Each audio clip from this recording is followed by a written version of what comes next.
માતાજીના નવલા નોરતા ચાલી રહ્યા છે અને નવરાત્રીની અંદર ખરેખર શક્તિ આરાધના શું છે, શક્તિ ઉપાસનાનું મહત્વ શું છે, શક્તિ ઉપાસના કેવી રીતે કરવી જોઈએ, કેવી રીતે કરી શકાય, આવા વિવિધ વિષયો પર અમે આ સ્પેશિયલ એપિસોડ લઈને આવ્યા છીએ. અને નવરાત્રીના આ સ્પેશિયલ એપિસોડમાં આપનું પણ સ્વાગત છે. જય હિન્દ BSI TV ન્યૂઝ પર આપની સાથે હું છું નિધિ ગઢવી. નવરાત્રીના આજે સ્પેશિયલ એપિસોડ અમે આપના સુધી લાવી રહ્યા છીએ. એના એક નવા એપિસોડમાં આપનું સ્વાગત છે. અને આજે આપણે નવરાત્રીમાં જે માતાજીની આરાધના અને ઉપાસના આપણે કરતા હોઈએ છીએ એ શક્તિઓ વિશે જ આપણે વાત કરવી છે. અને જે રીતે ચારણોમાં એક અનોખી પરંપરા હોય છે, એ લોકોનો જે સંબંધ છે એ માતાજી સાથે કંઈક અનેરો સંબંધ છે, તો એના વિશે પણ આજે ઘણી બધી વાતો કરવી છે. ને એ ઉપરાંત પણ ઘણા બધા એવા વિષયો છે, ઘણી બધી એવી કથાઓ છે જેના વિશે આજે આપણે ઊંડાણપૂર્વક જાણકારી મેળવવી છે. વધુ સમય નહીં લેતા આજે BSI TV ન્યૂઝના સ્ટુડિયોમાં અમારા મહેમાન થયા છે ડોક્ટર તીર્થંકર દાન રોહડિયા. તીર્થંકર દાન, આપનું BSI TV ન્યૂઝમાં ખૂબ સ્વાગત છે. ખૂબ ખૂબ આભાર. જય માતાજી. જય માતાજી. માતાજીના નોરતા ચાલી રહ્યા છે અને જે રીતે મેં અગાઉ પણ વાત કરી કે નવરાત્રી માં આપણે માતાજીની પૂજા કરતા હોઈએ છીએ અને નવરાત્રી સાથે ચારણોનો જે એક સંબંધ છે એ વિશિષ્ટ સંબંધ છે. તો ચારણ અને ચારણ પરંપરા આ શું છે એના પર આપ પ્રકાશ પાડો. ખૂબ ખૂબ આભાર નિધિબેન. ચારણોની જે પરંપરા છે એ વિશિષ્ટ અને અનોખી રહી છે. ચારણોની 3 પરંપરા જે છે એ જગવિખ્યાત છે. એક ચારણોની સાહિત્યિક પરંપરા, બીજી ચારણોની સંત પરંપરા અને ત્રીજી ચારણોની આય પરંપરા. ચારણોની જે સાહિત્યિક પરંપરા છે એ સાહિત્યિક પરંપરામાં 10મી સદીમાં માવલ વરસડાથી માંડી અને આજના પ્રદીપદાન ગઢવી હોય કે ડોલરદાન ઈસરાણી હોય ત્યાં સુધીના જે સર્જકો છે, ચારણ સર્જકો, એને ચારણી સાહિત્યને મઘમઘતું રાખ્યું છે. એની સુગંધ ચોમેર ફેલાયેલી છે. એવી જ રીતે ચારણોની સંત પરંપરા જે છે એ સંત પરંપરાનો બાગ પણ ખૂબ સારો છે. આપણે મહાત્મા ઈશ્વરદાસજી રોહડિયા, ઈશરાસો પરમેશ્વરાથી જે સુખ્યાત છે, મહાત્મા ઈશ્વરદાસજી રોહડિયાથી માંડી અને આજ સુધીના કે ભાઈ જે મોરિશિયસના જે આઝાદીમાં જેમણે મહત્વનો ભાગ લીધેલો એવા કૃષ્ણાનંદજી સરસ્વતીજી હોય કે પછી ભારતભરમાં જેમણે ભજનની ભક્તિ એની ભભક જગાવેલી એવા નારાયણ સ્વામી હોય, આવી આપણી આ સંત પરંપરા જે છે એ સંત પરંપરા પણ ખૂબ સુવિખ્યાત છે. અને એવી જ આપણી ચારણની આય પરંપરા. ચારણની આય પરંપરાની તો શું વાત કરવી. આદિ આવડથી માંડી અને આજ સુધી આપણે જોઈએ તો આ આય પરંપરામાં અત્યારે રૂપલમાં હોય, કંકુકેશરમાં હોય, લક્ષ્મીમાં હોય, દેવલમાં હોય, આ અનેક આયોએ ચારણેતર અને ચારણેતર સમાજના લોકો ઉપર પોતાના આશીર્વાદ વરસાવી અને લોક કલ્યાણના કાર્યો કર્યા છે. જી, તો આ ચારણોમાં જે તમે આઈ પરંપરાની વાત કરી તો એના વિશે હજુ પણ વિગતે તમારી પાસેથી જાણવું છે. જી, આમ તો ચારણોની આય પરંપરા આદિ આવડથી શરૂ થઈ છે, પરંતુ આપણે જોઈએ કે ચારણો પૃથ્વી પર ક્યારે આવ્યા. ચારણ આમ તો કૈલાસ નિવાસી હતો. ભગવાન શિવના જે અષ્ટગણ છે એ અષ્ટગણમાં મહત્વનું સ્થાન આ ચારણ ધરાવતો હતો. અષ્ટગણ જે છે એ ચારણ હતો. અને જે સતી જ્યારે દક્ષ રાજાને ત્યાં યજ્ઞ હતો ને યજ્ઞમાં ગયા ત્યારે શિવજીએ ચારણને એની સાથે મોકલેલા.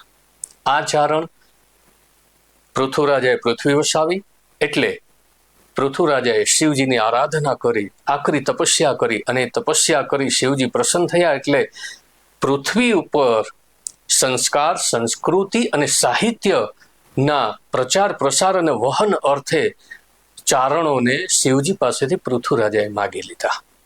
ચારણો તો દોડીને માતાજી પાસે ગયા કે માતાજી અમારે તો અહીંયા રહેવું છે, અમારે પૃથ્વી પર નથી જવું. માતાજીએ ત્યારે કીધું કે તમારા પિતાજીએ, શિવજીએ, તમારા દાદાએ, આપણે કહેવાય છે કે શેષ નાનો મહેશ ડાડો, એટલે શિવજી તમારા પિતાશ્રી એમણે તમને પૃથ્વી પર મોકલવા માટે વચન આપી દીધું છે, તો હવે તમારે જવું પડશે. પણ હું તમને વચન આપું છું. ચારણોએ કીધું અમે દેવી પુત્ર છીએ, શક્તિના ઉપાસક છીએ, તો અમે તમારા વિના નહીં રહી શકીએ. ત્યારે માતાજીએ કીધેલું કે તમે પૃથ્વી પર જાઓ, હું હરેક 100 વર્ષે તમારે ત્યાં અવતાર લઈશ. આમ જુઓ તો ચારણ સમાજમાં દરેક 100 વર્ષે એક કોઈને કોઈ અવતાર થયા છે. એણે લોક કલ્યાણના ચારણ અને ચારણેતર સમાજમાં એ પૂજનીય બન્યા છે અને એ દ્વારા ભક્તિની ભભક આ ચારણાઈઓએ જગાવી છે. વાહ. તો તમે જે રીતે આ પરંપરાની વાત કરી અને ચારણોમાં જન્મ લેનાર દેવીઓ વિશે વાત કરી, તો આ કોઈ એવી દેવીનું તમે ઉદાહરણ આપી શકો જેમણે ચારણકુળમાં અવતાર લીધો હોય અને લોક કલ્યાણનું કામ કર્યું હોય? જી બેન, મારે એ વાત ખાસ આજે કરવી છે કે બગસરા અને ભેસાણની વચ્ચેનો એક નેસ. આ વાત કરું છું હું લગભગ સમજો કે વિક્રમ સંવત 1200 આસપાસની. ત્યારે તો ગીરનું જંગલ છે છેક બગસરા સુધી હતું. એટલે એ બગસરા સુધીનું જે જંગલનો વિસ્તાર હતો એટલે આપણે ગીર બારું કહેવાય. એ ગીર બારામાં એક નેહમાં નેચડા શાખના ચારણો રહે. એ નેચડા શાખના ચારણો એને લગ્ન, એનો એક ભાઈ હતો, એના લગ્ન જે છે એ વાંધિયા શાખની દીકરી ગોરવી સાથે થાય છે. ગોરવીમાં તપસ્વી હતા, ભક્તિવાન હતા. એટલે એ ગોરવીમાં ને ત્યાં એક દીકરો સોડચંદ્ર નામનો એક દીકરો થયો. એવું પણ કહેવાય છે કે ગોરવીમાએ સિદ્ધપુર પાટણના જ રાજા કદાચ વિસળદેવ વાઘેલાનો કોઢ મટાડેલો. એટલે ગોરવીમાં જે છે એ તપસ્વી તરીકે ત્યારે પણ સુખ્યાત હતા. એમના એક દીકરા સોડચંદ્ર, એ સોડચંદ્રના લગ્ન ગોરવીમાએ વાંધિયા શાખના જ એક દીકરી મોગલાઈ સાથે કરેલા. હવે મોગલાઈની વાત આવે એટલે આપણે ચારણ સમાજમાં એકાધિક મોગલમાં થયા છે, એની પણ વાત કરવી છે. એક છે ભીમરાણા, જે દેવસુર ગાંગણિયાના દીકરી મોગલમાં થયા. બીજા છે ગોરવિયાળી, જેને હું નેચડા શાખના જે આ મોગલમાંની વાત કરી, એ ગોરવિયાળા ગામના મોગલમાં કે જે નેચડા શાખમાં પરણેલા વાંધિયા શાખના દીકરી હતા. ત્રીજા છે તળાજામાં થયેલા, જે છાત્રોભા ચાટકાના દીકરી હતા મોગલમાં, હમ એ કાગ આય તરીકે પણ પ્રખ્યાત છે એ મોગલમાં. અને ચોથા મોગલમાં જે છે એ ભગુડાના જે મોગલમાં છે, ભગુડાના મોગલમાં જે છે એવું મને ચારણી સાહિત્યના વિદ્વાન ભાઈજીભાઈ ચાટકાએ એવું કહેલું કે એ આઢાના દીકરી હતા. જ્યારે આ જ સંદર્ભે મેં માયાભાઈ આહિર સાથે વાત કરી તો માયાભાઈ આહિરનું કહેવું એમ છે કે આ જે ભગુડાવાળી મોગલમાં છે એ દેવસુર ઘાંઘણિયાની જે ઓખા અધરવાળી ભીમરાણાવાળી મોગલમાં છે એ મોગલમાં છે. એટલે એ ભગુડાની મોગલમાં જે છે એના વિશે હજી વધારે સંશોધન થશે તો આપણી સામે સત્ય આવશે. જી બિલકુલ. પણ આ 4 મોગલમાં આપણે ત્યાં થયા. એમાં જે આ ગોરવીમાના પુત્ર વધુ એ મોગલમાં એ વાંધિયા શાખના દીકરી હતા. એના સોડચંદ્ર સાથે લગ્ન થયેલા.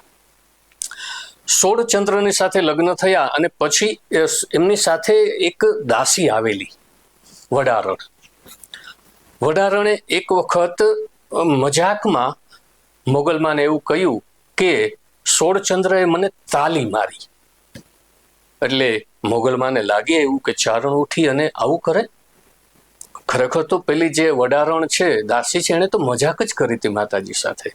અને માતાજીને સત ઉપડ્યું. એની સાથે એના સાસુ ગોરવીમાને પણ સત ઉપડ્યું. અને ત્યાં આજે જે ગોરવિયાળા ગામ છે એ મૂળ નેચડા શાખના ચારણોનો નેસ હતો. આજે એ ગામ બની ગયું છે. તો ત્યાં મોગલમાએ, એમના સાસુ ગોરવીમાએ ત્યાં સમાધિ લીધી, ત્યાં સતી થયા. હવે આ જ મોગલમાં જે છે એ મોગલમાના દીકરા થયા ભાણસુરના દીકરા થયા વેદાજીના લગ્ન છે એ હાંસબાઈ સાથે થયેલા. અને હાંસબાઈને અને વેદાજીને ત્યાં 3 પુત્ર થયા. આમ તો ત્યાં વરસાદ કંઈ ઓછો વધતો થયો એટલે જ્યાં એ રહેતા હતા ત્યાંથી થોડેક દૂર 3-4 કિલોમીટર દૂર ઓજત નદીનું ઉદ્ગમ સ્થાન છે. એ ઓજત નદીના ઉદ્ગમ સ્થાને આ વેદોજી ચારણ પોતાના પરિવાર, પોતાના માલઢોરની સાથે આવે છે. તો વેદો ચારણ જે છે એમને 3 દીકરા, મુંજાજી, મેહાજી અને તેનાલીજી. ત્યાર પછી એમને ત્યાં એક દીકરી અવતર્યા અને એ શેણબાઈમાં શેણી એ છે એમનું જન્મસ્થળ, જે જગ્યાએ વેદાજી સ્થળ બદલીને ઓજત નદીનું ઉદ્ગમ સ્થાન છે ત્યાં રહેવા માટે આવેલા, પોતાનો નેહ ત્યાં એણે સ્થાપ્યો હતો. એ જગ્યાએ શેણબાઈ માનું જન્મસ્થળ છે. આજે એ સ્થળ વેદાવળ તરીકે ઓળખાય છે. આ જે જગ્યા છે ત્યાં એમનો જન્મ થયો અને બહુ સારું એમનું વર્ચસ્વ સમાજમાં નામ હતું, સુખ્યાત હતા વેદોજી. ધીરે ધીરે ધીરે એમના સંતાનો મોટા થાય છે. લગભગ 15 વર્ષના એમના દીકરી શેણબાઈમાં થાય છે ત્યારે બને છે એવું કે એક વિજાણંદ ભાચડિયા નામનો એમનો દૂરનો ભાણેજ એમને ત્યાં આવે છે. વિજાણંદ ભાચડિયો એમનો દૂરનો ભાણેજ, એમના મા બાપ ગુજરી ગયેલા. એમના પિતાનું નામ હતું મેહો ભાચડિયા અને એમના માતાનું નામ હતું દેવલબા. તો આ વિજાણંદ ભાચડિયા છે એ અનાથ હતા, પણ જંતર બહુ સારું વગાડતા. એ સાંભળીને લોકો મંત્રમુગ્ધ થઈ જતા. આવું સરસ મજાનું જંતર વગાડનાર આ વિજાણંદ ભાચડિયા એ એના દૂરના મામા વેદાજી નેચડા ને ત્યાં આવે છે. ગોરવીમાના ગયા પછી આ નેચડા શાખાના જે ચારણો છે એ પોતાને ગોરવ્યાળા તરીકે ઓળખાવે છે, અને જે ગામમાં ગોરવીમાનો નેસ હતો એ ગામ આજે ગોરવ્યાળા તરીકે ઓળખાય છે. તો એ શેણબાઈ માને ત્યાં આવે છે. વેદાજી છે એને કહે છે કે મામા મારે કામ કરવું છે, મારે અહીંયા રહેવું છે. અને સ્વાભાવિક છે કે દૂરનો ભાણેજ હતો, એનું કોઈ નહોતું, એટલે વેદોજી ચારણ એને રાખે છે. એ દરમિયાન એ જંતર પણ ખૂબ સારું વગાડતો. આખો દિવસ ઢોરને લઈ અને જંગલમાં ચરાવવા માટે જાય, સાંજે આવે, ઢોર દોવે અને પછી રાત્રે પોતાની ખુશીથી જંતર વગાડતા. આ દરમિયાન શેણબાઈમાં વિશે સ્વાભાવિક છે કે દીકરી મોટી થાય એટલે પરિવારમાં એમના લગ્ન વિશેની બધી ચિંતા તો હોય જ, વાત થતી જ હોય. એટલે એ શેણબાઈમાં વિશે લગ્નની વાતચીત ચાલતી.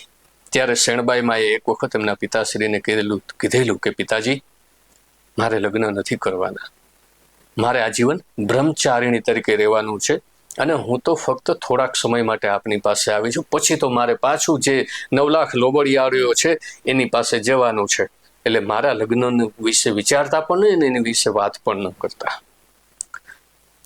વેદોજી ચારણ માતાજીના પરમ ઉપાસક, એમને માલઢોર ખૂબ સુખ્યાત પણ ખરા, 5માં પૂછાય એવા વ્યક્તિ હતા.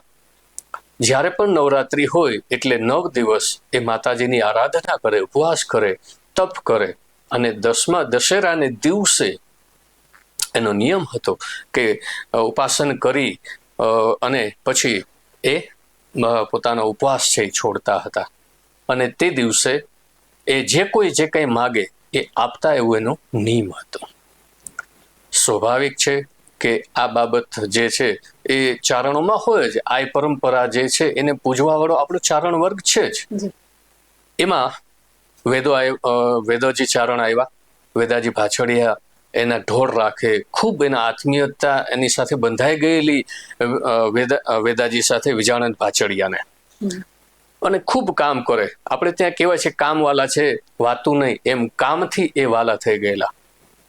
બરાબર નવરાત્રિ આવી, આ બાજુ લગભગ 15-16 વર્ષના શેણબાઈમાં થઈ ગયેલા. નવરાત્રિ આવી, 9 દિવસનું એણે તપ આદર્યું, ઉપવાસ કર્યો, ઉપાસના કરી. 10મે દિવસે દશેરાને દિવસે વિજાણંદ ભાચડિયાએ એવું સરસ મજાનું જંતર વગાડ્યું કે ડાયરો અને સાંભળનારા જે બીજા બધા હતા એ અને વિજાણંદ ભાચડિયો મંત્રમુગ્ધ થઈ ગયા. એટલા મંત્રમુગ્ધ થઈ ગયા કે ઘડીક વાર તો પિન ડ્રોપ સાયલન્સ એવું શાંત વાતાવરણ બની ગયું. પછી વિજાણંદ ભાચડિયા ખૂબ ખુશ થયા, ખૂબ સારું વગાડ્યું એટલે એની માથે વેદોજી ચારણ છે એ ખૂબ ખુશ થયા અને કીધું કે માંગ ભાણુભા માંગ, તારે શું જોઈએ છે, આજે તને જે માગે આપું. વિજાણંદે કીધું કે મામા હું માગું આપશો? અરે માગ આજે હું ખૂબ ખુશ છું, આજ તો મોજના ફોરા છૂટે છે, તું માગી આપું. અને વિજાણંદ ભાચડિયા એને જો કે આ 1 કે 1.5 વર્ષથી આવ્યા હતા, પણ 1 વર્ષ દરમિયાન એને ક્યારેય ન તો શેણબાઈ માને જોયા હતા, ન શેણબાઈ માએ એને ક્યારેય જોયા હતા. પણ એટલી ખબર હતી કે વેદાજી મામાને એક દીકરી છે. આ મા બાપ વિનાના હતા, અનાથ હતા, કોઈ નહીં એનું. એટલે એને એમ થયું કે મામાને એક દીકરી છે. તો એને એમ કીધું કે મામા હું શેણબાઈનો હાથ માંગુ છું. ઓહો, આ શું શેણબાઈનો હાથ માગસ? પણ આ તો વચન આપી દીધું હતું, તું માગે આપું. વિજાણંદે માગેલા શેણબાઈને લીધે વેદાજી ચારણને ધર્મ સંકટ ઊભો થયો. પડદાની પાછળ શેણબાઈ અને અન્ય સ્ત્રી વર્ગ જે આ બધું સાંભળતા હતા, જોતા હતા. શેણબાઈ મેં એને બોલાવ્યા અને કીધું કે પિતાજી આવો એક મિનિટ. પિતાજી જાય છે અને પિતાજીને કીધું, પિતાજી મેં તો બ્રહ્મચારિણી રહેવાનું વ્રત લીધું છે. હું તો આખું જીવન માતાજીની ઉપાસના કરવાની છું, મોગલની ઉપાસના કરવાની છું. આ પરંપરાને ઉજ્જવળ કરવાની મારી તમન્ના છે. માટે તમે આ જે કાંઈ કહે છે એ કાંઈ માનતા નહીં, અને છતાંય આમાં તમારી મૂંઝવણ છે તો હું તમને એક રસ્તો બતાવું. એક શરત રાખો. શું? એને કહ્યો કે 1 વર્ષમાં 101 નવચાંદરી ભેંસ લઈ આવે અને તો હું તને પરણાવું. વેદાજી ચારણને તો આ વિચાર ખૂબ ગમ્યો, કારણ કે પોતાનું વચન જે છે એ જાય એવી પરિસ્થિતિ આવી ગઈ હતી, અને દીકરીની બ્રહ્મચાર્ય વ્રત જે છે એ જાય એ પરિસ્થિતિ આવી ગઈ હતી. અને આપને ખ્યાલ હશે કે નવચાંદરી ભેંસ ગોતવી બહુ મુશ્કેલ છે. ભેંસો તો ખૂબ મળે, પણ નવચાંદરી ભેંસ ગોતવી ખૂબ મુશ્કેલ હોય છે. એટલે એણે કીધું કે ભલે. અને આમ પિતાજીની જે મૂંઝવણ છે એ મૂંઝવણને શેણબાઈમાં દૂર કરી વેદાજીએ આવી અને વિજાણંદને કીધું કે વિજાણંદ, તારી જે માગણી છે મને મંજૂર છે, પણ મારી એક શરત છે. બોલો મામા, શું શરત?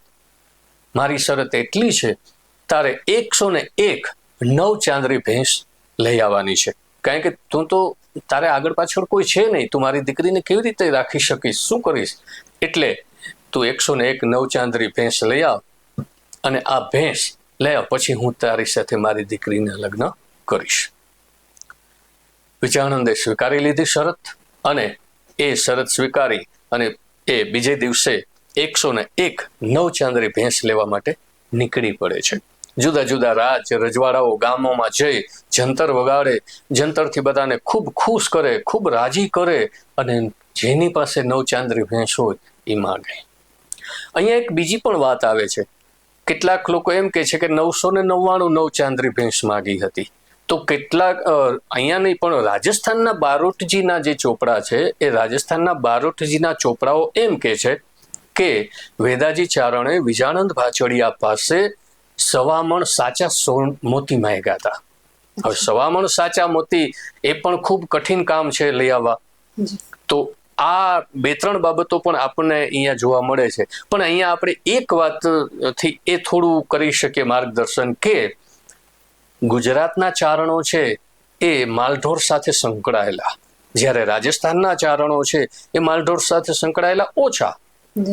એટલે રાજસ્થાનના બારોટજી કદાચ 1.25 મણ મોતીની વાત લખે, સાચા મોતીની વાત, તો એ ત્યાંની પરંપરા મુજબ લખેલી વાત ગણી શકાય. પણ અહીંયા આપણે ત્યાં માલઢોર જે છે એ આપણી પારિવારિક પરંપરા સાથે જોડાયેલા છે. એટલે કદાચ 101 જે નવચાંદરી ભેંસ છે એ વાતને આપણે માન્ય રાખી શકીએ. વિજાણંદજી છે એ બધે ફરતા ફરતા નવચાંદરી ભેંસો ભેગી કરે છે. બરાબર 1 વર્ષ પૂરું થાય છે. આવતો જે વિજયાદશમી છે એ વિજયાદશમીને દિવસે વિજાણંદ ભાચડિયાએ 99 નવચાંદરી ભેંસો ભેગી કરી હતી. હવે 2 ભેંસો બાકી છે. વિજાણંદને થયું કે આ 2 ભેંસ જો મળી જાય ને તો હું પહોંચી જાઉં. અને એ 2 ભેંસ મેળવવા માટે થઈ અને એ થોડું ફરે છે, એમાં ને એને અઠવાડિયું મોડું થઈ ગયું. આ તરફ શેણબાઈમાં ને ચિંતા થઈ કે હવે શું કરવું. જો વિજાણંદજી છે એ 101 નવચાંદરી ભેંસ લઈ આવશે તો બાપુજીએ તો વચન આપી દીધું છે, અને બાપુજીએ વચન આપ્યું છે જો એનું વચનનું પાલન કરીશ તો મારું બ્રહ્મચારીણી વ્રત છે એ તૂટી જશે, અને હું જો બ્રહ્મચારીણી વ્રત રાખીશ તો બાપુજીએ આપેલું જે વચન છે એ વચનનો ભંગ થશે. એટલે શેણબાઈ માઈ વિજાણંદજીના ગયા પછી શિવજી અને આ મોગલની આકરી તપસ્યા કરી, આકરી સાધના કરી, અને માતાજીને પ્રાર્થના કરી. શિવ શંકરને ભોલેનાથને પ્રાર્થના કરી કે વિજાણંદજીને છે ને મોડું કરાવજો. હવે આ બાજુ આપણે જોયું કે વિજયાદશમીને દિવસે વિજાનંદ ભાચડિયા છે એને 99 ચાંદરી ભેંસો ભેગી થઈ, 101 તો ન જ થઈ. વિજયાદશમી આવી ગઈ, વિજાનંદજી આવ્યા નહીં, એટલે વેદોજી ચારણ અને શેણબાઈમાં બે રાજી થયા. બેયનું જે પેલું વચન અને વ્રત અખંડ રહ્યું. બીજે દિવસે શેણબાઈમાએ એના પરિવારમાં વાત કરી કે પિતાજી, હું તો આ આખું વર્ષ ફક્ત આપનું વચન પાળવા માટે અહીં રહી હતી, હવે મને હેમાળો ગાળવા માટે રજા આપો. એની માતા પિતાના પરિવાર પાસે રજા માગે છે, પણ સ્વાભાવિક છે, મા બાપનો જીવ કચવાય, એને રજા આપવામાં જરા આનાકાની કરી, એટલે એને કીધું કે 9 લાખ લોબડિયાળી હિમાલયમાં મારી રાહ જોવે છે, હું એ ઝુંડમાં એ જે માતાજીઓની એક સમૂહ છે, એ સમૂહમાં જોડાવા માંગુ છું, બસ મને રજા આપો, રાજી ખુશીથી રજા આપો. હાંસબાઈમાં અને વેદોજી ચારણ એણે શેણબાઈમાને રાજી ખુશીથી રજા આપી. એનું ગાડું તૈયાર થયું અને શરદ પૂનમને દિવસે સવારે એ ગાડું તૈયાર થઈ અને નીકળવા માટે તૈયાર થાય છે, ત્યારે એની સાથે ખેમડોજી ચારણ અને એમના પત્ની એ શેણબાઈમાની સેવા માટે અને એને ગાડું હાંકવા માટે એની સાથે જાય છે. અહીંયા પણ એક બીજી વાત આવે છે, એક એવી પણ વાત આવે છે કે શેણબાઈમાની સાથે એમની સેવા કરવા માટે, એનું ગાડું હાંકવા માટે દલિત દંપતી જાય છે. જોકે મારી કોલેજ છે એ ત્યાં નજીક જ છે, ધારીગુંદાળી ગામ જ્યાં શેણબાઈમાનું જન્મ સ્થળ છે એ અને મોગલમાનું જે સમાધિ સ્થાન છે ત્યાંથી મારી કોલેજ નજીક છે. એટલે મેં ત્યાં તપાસ કરી કે ધારીગુંદાળીમાંથી કોઈ દલિત દંપતી માતાજી સાથે ગયેલું ખરું, પણ ત્યાંથી કોઈ આપણને યોગ્ય જવાબ મળેલ નથી. એટલે આપણે અત્યારે ખેમડોજી ચારણ અને એમના પત્ની જે છે એ એમની સાથે ગયેલા એ વાતને માન્ય રાખીએ. અને માતાજીની સાથે ખેમડોજી ચારણ અને એમના પત્ની છે એ જાય છે એમની સેવામાં. હેમાળો ગાળવા માટે માતાજી નીકળી પડે છે. માતાજી જે છે એ હેમાળો ગાળવા માટે, આમ તો દૂરના બધા ઘર ગામ છે ને, બધા અહીંયાથી છે કે જુનાગઢ જિલ્લામાંથી છેક હિમાલય સુધી જવું એટલે કેટલા બધા દિવસો થાય. એટલે સહજ છે કે માતાજીને ઘણી બધી જગ્યાએ રાત રોકાવું પડ્યું હશે. પણ શેણબાઈમાએ જ્યાં રાત રોકાણા ત્યાં નહીં, પણ શેણબાઈમાએ જ્યાં પરચા આપ્યા છે, હવે પરચા આપણે નહીં કહીએ, ન તો ચમત્કાર કહીએ, પણ લોકોની જે શ્રદ્ધા હતી એ શ્રદ્ધાને માતાજીએ જ્યાં પૂરી કરી છે એ જગ્યાએ આજે માતાજીના મંદિર છે. જેમ કે અહીંયાથી માતાજી નીકળ્યા તો એક કુંવર નામનું ગામ છે કચ્છના નાના રણના કાંઠે, ત્યાં માતાજીનું મંદિર છે. આગળ જતા થરાદ પાસે માંગરોળ નામનું ગામ છે, તો ત્યાં માતાજીનું મંદિર છે. ત્યાંથી આગળ જતા ધુલિયા નામનું ગામ છે રાજસ્થાનમાં, ત્યાં માતાજીનું મંદિર છે. ત્યાંથી આગળ જતા મોતીસરી નામનું ગામ છે, તો ત્યાં માતાજીનું મંદિર છે. આ બધી જગ્યાએ માતાજીએ કોક ને કોક કંઈક ને કંઈક પરચા આપ્યા છે. એનાથી આગળ જતા ફલસુંદ નામનું ગામ છે, તો આ ફલસુંદ નામના ગામમાં માતાજીનું મંદિર છે. ત્યાં તો એવું હતું કે કુવા જે હતા બે ગામની વચ્ચેના, એ કુવામાં પાણી જે છે એ નહોતા, એટલે માતાજીએ ત્યાં પાણી ગંગાજી પ્રગટાવ્યા હતા, તો એ પરચો ત્યાં આપ્યો. આગળ જતા જોડિયા ગામ આવે છે રાજસ્થાનમાં, તો જોડિયામાં માતાજીનું મંદિર છે. જોડિયામાં તો 10 થી 15 કુવા હતા, પણ એ બધા જ કુવામાં ખારા પાણી હતા, અને એમાં માતાજીએ ત્યાં એક કુવામાં મીઠું પાણી જે છે લઈ આવ્યા. તો આજે પણ એ બાકીના કુવામાં ખારા પાણી છે, પણ આ એક કુવામાં મીઠું પાણી છે, તો ત્યાં પણ માતાજીનું મંદિર છે. ત્યાંથી દિલ્હી જાય છે. દિલ્હીનો જે બાદશાહ હતો એ બાદશાહ જે છે એને સર્પદંશ થયો હતો, એ સર્પદંશમાંથી માતાજી એને મુક્તિ અપાવેલી, એટલે દિલ્હીમાં પણ માતાજીનું મંદિર છે. અને ત્યાંથી પછી હરિદ્વાર ગંગા સ્નાન કરી, બદ્રી કેદાર દર્શન કરી, અને માતાજી જે છે એ હિમાલયના દ્રાસ વિસ્તારમાં કેપ્ટન મોડ નામનો, આજનો કેપ્ટન મોડ નામનો વિસ્તાર છે, ત્યારે તો કદાચ બીજું નામ પણ હોઈ શકે, એ કેપ્ટન મોડ નામના વિસ્તારમાં માતાજીએ પોતાનું આસન જમાયું અને હેમાળો ગાળવા માટે બેઠા. પછી એમને મૂકવા માટે જે ખેમડોજી અને એમના પત્ની આવેલા, એમને ખૂબ આશીર્વાદ આપી અને એમને પાછા મોકલેલા. આ તરફ આપણે જોઈએ તો વિજાણંદ ભાચડીયો છે એ અઠવાડિયું મોડો પડ્યા એટલે શરદ પૂનમ પછી 3 દિવસે એ અહીંયા આવે છે વેદાજી ચારણ પાસે. વેદાજીને કહે છે કે મામા હું આવી ગયો આ 101 નવચાંદરી ભેંસ લઈને. ત્યારે વેદાજીએ કીધું કે મોડું થઈ ગયું. મારી શેણબાઈ તો હેમાળો ગાળવા માટે નીકળી પડી અને સારું થયું મોડું થયું. મારી દીકરી તો બ્રહ્મચારિણી છે, આઈનો અવતાર હતી, આય છે, એટલે એ તો હેમાળો ગાળવા અને ફક્ત થોડોક સમય આપણી સાથે રહેવા આવી હતી. એ હેમાળો ગાળવા માટે નીકળી પડી છે. હવે તું આ વાત ભૂલી જા. આ વાત સાંભળતા વિજાનંદ ભાંચોડિયાને ખૂબ અફસોસ થયો, એને દુઃખ પણ થયું. અરે હું શક્તિ સ્વરૂપા શેણબાઈને સમજી ન શક્યો, એને મને ખ્યાલ ન રહ્યો. હું તો એક માણસ તરીકે મેં એનો હાથ માગી લીધો. આ મારી ભયંકર ભૂલ કહેવાય. પોતાના ભૂલનો પસ્તાવો કરવા માટે, માતાજીની માફી માંગવા માટે અને માતાજીને ફરી પાછા લઈ આવવા માટે થઈ અને વિજાનંદ ભાંચોડિયા માતાજી જે રસ્તે ચાલ્યા હતા એ રસ્તેની પાછળ પાછળ જાય છે. આ બાજુ ત્યાં માતાજીએ આસન જમાવી દીધું છે. હેમાળો હિમાલય છે ને ધીરે ધીરે ધીરે એના પગના અંગૂઠાને ગળવા માંડ્યો છે. ત્યાં બરોબર વિજાનંદ ભાંચોડિયા ત્યાં પહોંચે છે અને કહે છે કે શેણબાઈ માં મારી ભૂલ થઈ ગઈ, પધારો. મેં તાપ શક્તિ સ્વરૂપા છો, હું આપને સમજી ન શક્યો, એ મારી ભૂલ છે. હું તો એક પામર મનુષ્ય છું, મારી ભૂલને માફ કરી આપ પાછા પધારો, લોકનું કલ્યાણ કરો, લોકો પર આશીર્વાદ વરસાવો, આપ પધારો. પણ માતાજીએ કીધું કે હું નહીં આવું. હવે તો મારું જવાનું નિશ્ચિત છે, મેં તો હેમાળો ગાળવાનું શરૂ કરી દીધું છે.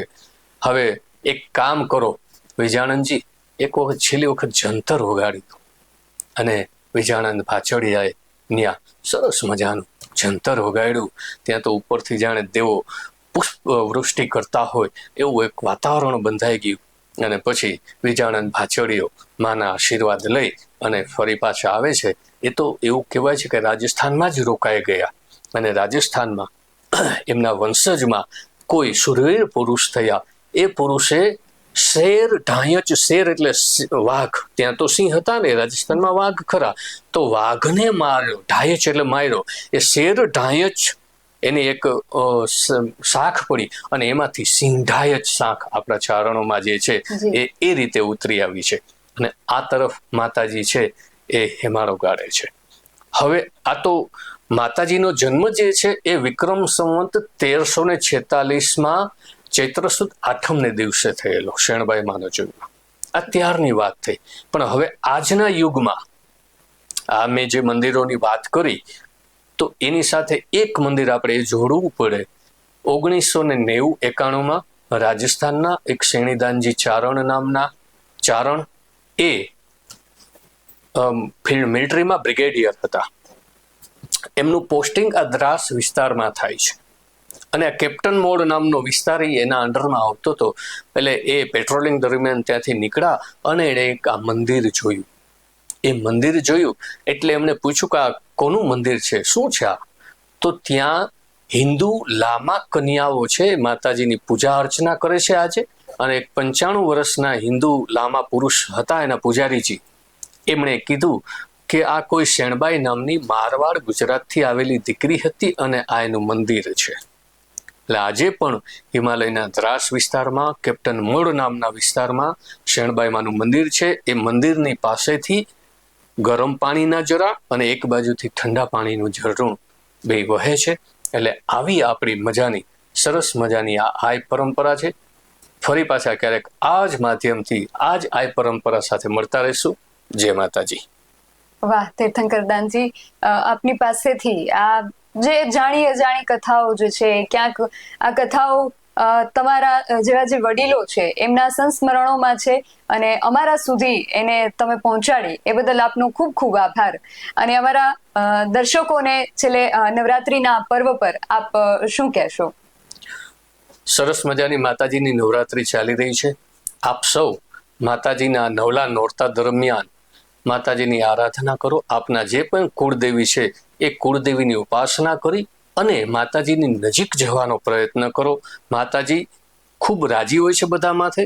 માતાજી હંમેશા આપણી માં જેમ ભોળી છે, આપણી માથે આપણી માના જેમ આશીર્વાદ હોય છે, એમ આપણી કુળદેવીના પણ આપણી ઉપર આશીર્વાદ હોય છે. બસ ફક્ત જરૂર હોય છે એક થોડીક આરાધનાની, માને થોડાક કાલાવાલા કરવાની. આ બસ કાલાવાલા કરતા રહ્યો. માતાજીના આશીર્વાદ આપ સૌ માથે હંમેશા રહેશે. વાહ, ખૂબ આભાર તીર્થકરદારજી. અમારા દર્શકોને પણ એ જ કહેવાનું કે નવરાત્રીનો આ પર્વ છે ને આપ આ પર્વને કઈ રીતે ઉજવી રહ્યા છો એ, અને અમારો જે આ વિશેષ અહેવાલ છે એને લઈને તમારું શું માનવું છે અમને કમેન્ટ કરીને ચોક્કસથી જણાવજો. આવા જ વધુ અહેવાલો અને આવી જ વધુ ચર્ચાઓ સાથે મળતા રહીશું. તમે અમારી યુટ્યુબ ચેનલને સબસ્ક્રાઇબ કરવાનું અને અમને ફેસબુક અને ઇન્સ્ટાગ્રામ પર ફોલો કરવાનું ભૂલશો નહીં. બાકી અવનવી અપડેટ્સ માટે આપ જોતા રહો BS9 TV ન્યૂઝ. નમસ્કાર.